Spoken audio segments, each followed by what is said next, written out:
importance to also use multilateral platforms that we are involved in. Here today, we do not only have the African countries and fraternal organizations represented. We have some members of the BRICS community who are here, who are also going to be having bilateral Cuba to look as to how they can, on a bilateral level, deal with the possible support to the Cuban people.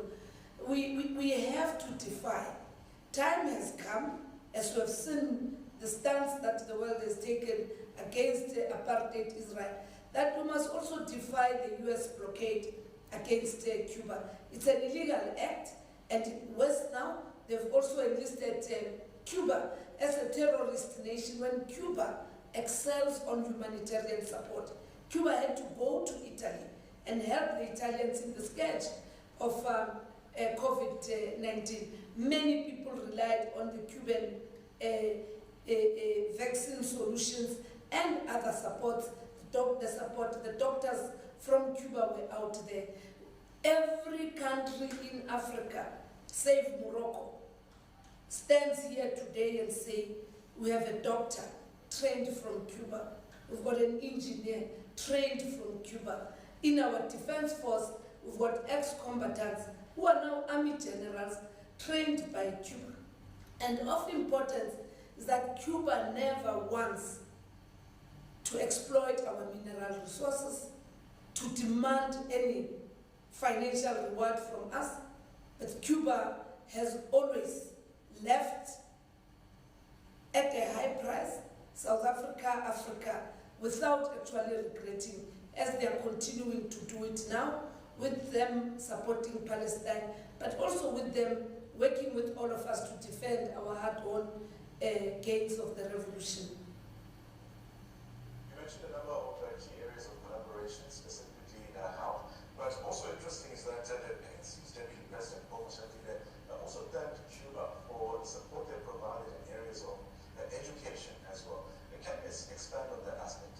Yes, the areas around tertiary education that Cuba has supported all of us, the number of engineers that have been trained in Cuba, the number of medical doctors that have been trained in Cuba.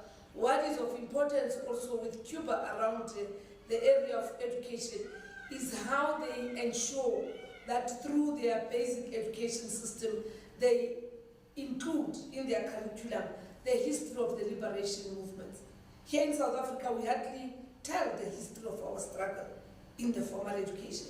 The Cubans know better about where we come from, starting with the 1913 Land Act.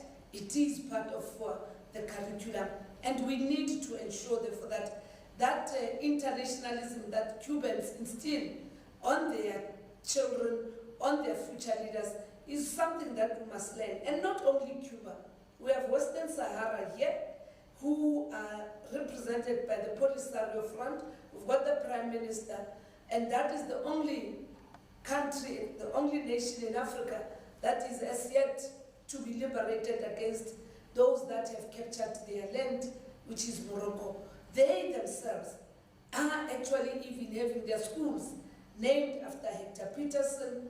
They teach their children about the South African flag, not the ANC flag. They teach them the history of the African National Congress and the struggles of the people of South Africa and Africa broadly. And it is that as nations gathered here today, we will forever be indebted to the Cubans, will be forever indebted to the people of Palestine, even the Polisario Front of Western Sahara, them being in exile in a desert, but them also being able to say, our struggle is intertwined to their own struggle. And the Palestinians who are here today, who also came out very vocal in support with the Cuban plight and the call for the end to the blockade. So these are the things that Deputy President Paul Mashatile was raising, that we need to learn, we need to also plow back to the Cuban cause, particularly on the economic front. It can not only be a political solidarity action that we take, We hope that the deliberations tomorrow will help us to come with concrete actions, as we have taken, proudly so, of taking the apartheid Israel to the World Court. As the world also was united against the South Africa apartheid regime, we need to also do that. People sacrificed, Cubans sacrificed. They left with dead bodies from Africa after fighting the apartheid regime and after the Battle of Kutokwana Valley. We also have a responsibility. There's no struggle that does not have casualties, and there's no revolution that goes without any sacrifice. And that is the mood here today.